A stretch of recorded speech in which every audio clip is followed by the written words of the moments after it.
Indigenous peoples have long embraced sexual variety as the rule rather than the exception. It's proven by ancestral tongues. Since the 1980s, the Maori term takatapui, which means same-sex intimate friendship, has been used in conjunction with the term queer. Among the Zoe people of Amazonia and the Ladakis in the Himalayas, polygamy is the norm. Put differently, indigenous sexualities have never been straight. They are as varied as the people who engage in them, spanning from cross-dressing to homo-affective families. But why are indigenous experiences left out of global discussions on sexual rights? In today's video, we will go over how native Indian tribes deal with sexuality and the love between the same gender. Homosexuality among gay native Indian tribes. Judy Grahn, an American poet and writer, once said that the day she saw a poster declaring the existence of an organization of gay American Indians, she had put her face into her hands and sobbed with relief. Then she understood that being in love with a person of the same gender is a universal quality. Beginning in the 15th century, American and Spanish colonialism devastated Native American territories and uprooted centuries-old customs. The West regarded Christians and their deity as barbarian because of the open and overt sexual interactions among Indians and their conviction that man and woman could coexist in one being. Indians swiftly abandoned the two-faced or two-faced culture when the Westerners provided the option of spiritualized practices and the possibility of death or a certain placement in the New World. Native Americans frequently had a high regard for androgynous individuals, intersex people, feminine men, and masculine women. In the past, feminine males were occasionally referred to as berdache by early French explorers in North America, who adapted the Persian word bardage, which meant an intimate male friend. Today, the most popular term to describe such individuals is to refer to them as two-spirit people. The term berdache had a blatantly homosexual connotation because these androgynous males frequently married masculine men or had sex with men, and the masculine females typically had wives who were feminine. They were labeled sodomites by both the Spanish colonists in Latin America and the English colonists in North America. Another term used by the Apaches was the word haukia, which is the tradition of being a two-spirited person. But since there are a whole bunch of different Native American languages, there are still several Native Indian words that are referred to as two-spirit, the two-spirit people. Many Native Americans chose to emphasize their spiritual gifts rather than their homosexuality.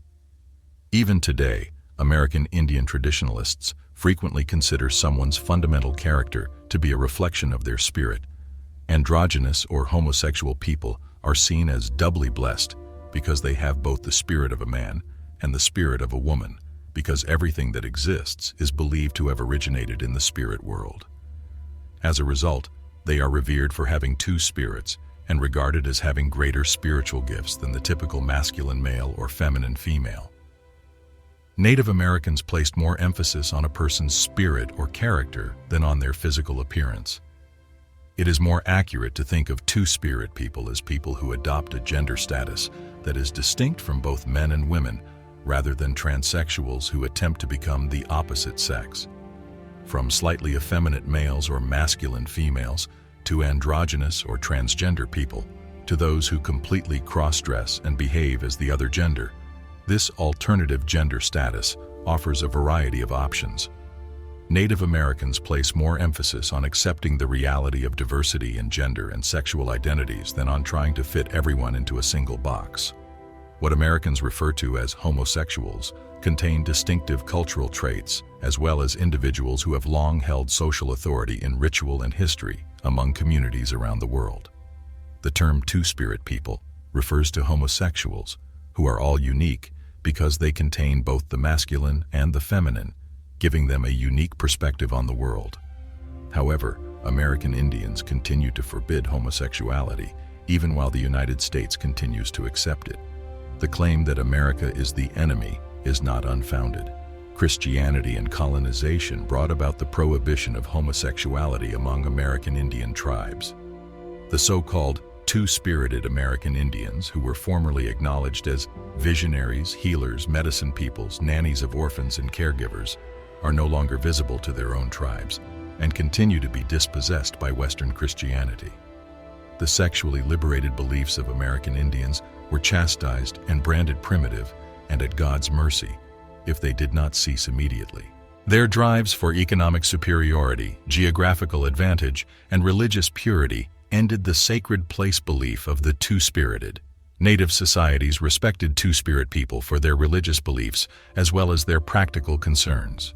Two-spirit people were able to perform both the tasks associated with men and women because their gender roles combined both masculine and feminine traits. They were frequently praised for their diligence and artistic talent by their larger families and the community. Some cultures, like the Navajo, believed that having an androgynous relative known as a nadle, literally translated to one who is transformed, was advantageous to a family's financial situation. Two-spirit people helped their siblings' kids, took care of their elderly relatives, and frequently acted as foster parents for abandoned kids. Berdache and Native Indian tribes. Native Indians lived in tribes depending on the family they were in. In the northern Pequot tribe, a tradition known as tebud was well observed. The term tebud determines a Native Indian child's role in history. In the Great Basin tribe, they call it the basket and the bow ritual or ceremony, where a young man at the age of puberty was given that choice, just like women, between the basket and the bow. If they went for the bow, it meant that that person throughout his entire life would carry on as a man, and if a little boy picked up the basket, he was to carry on the role as the two-gendered or two-spirited person. By the time they were 5, 6, or 7 years old, most Berdaches had already demonstrated their interest to family members, particularly their female relatives, mothers and grandmothers. Young Berdaches were clearly identified based on their activities rather than their sexuality. Children who are identified as Berdache are quickly placed in training that will improve both their skills and their identity as Berdache. In Native Indian tribes, women who were prone to be masculine in nature would start taking on the role of a more masculine identity, such as being interested in hunting, warfare, counting coop, those types of masculine activities. Whereas the male Berdache who expressed feminine characteristics would then take a great interest in household duties such as hide tanning, doing beadwork and quill work, and learning songs. The whole thing about how having a sexual relationship with a Berdache isn't exactly fornicating with another man. Rather, it's making love with a Berdache if you're a man. If you are a woman who has had sexual relations with a Berdache, you are not fornicating with a man as well. The Berdache's partners aren't homosexuals in the strictest sense, because they're not having sex with people of the same gender. Crazy, huh?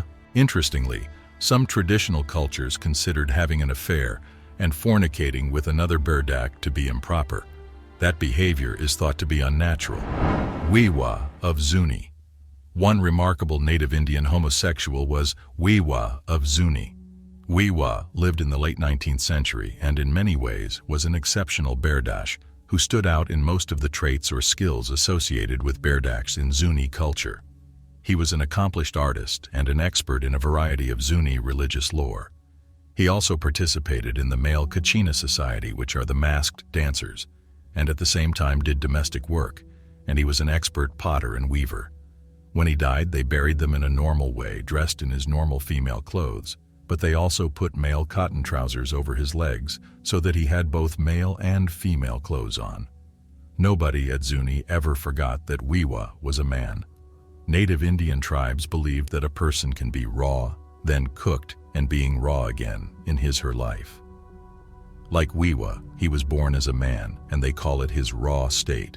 However, since he chose to develop and grow as a woman, he is considered to be undergoing the cooked stage of his life. This means that along the way, one can be cooked differently from its raw state. Interesting, right?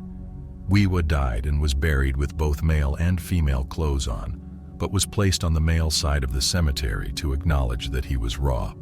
He was returning to his spirit world, which they believe doesn't have fixed forms, including male or female forms that are necessarily fixed. In other tribes, a person who has the qualities of both male and female is a person who can transcend both the physical and the spiritual world, known as a conduit, which is beyond what most people call a shaman. Being a two-spirited person is a gift and is allowed to look for his own place in the world.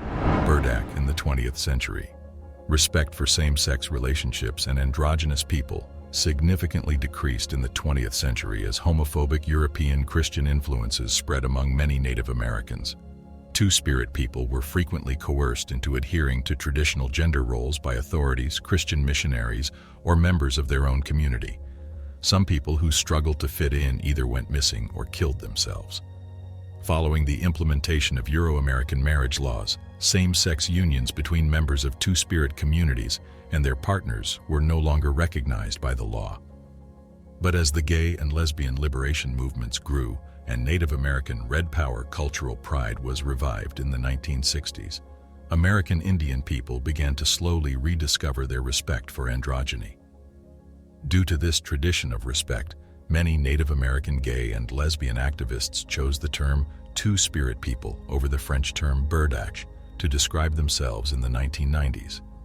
In their growing acceptance of same-sex relationships, androgyny, and transgender diversity, many non-American Indians have incorporated knowledge of Native American two-spirit traditions.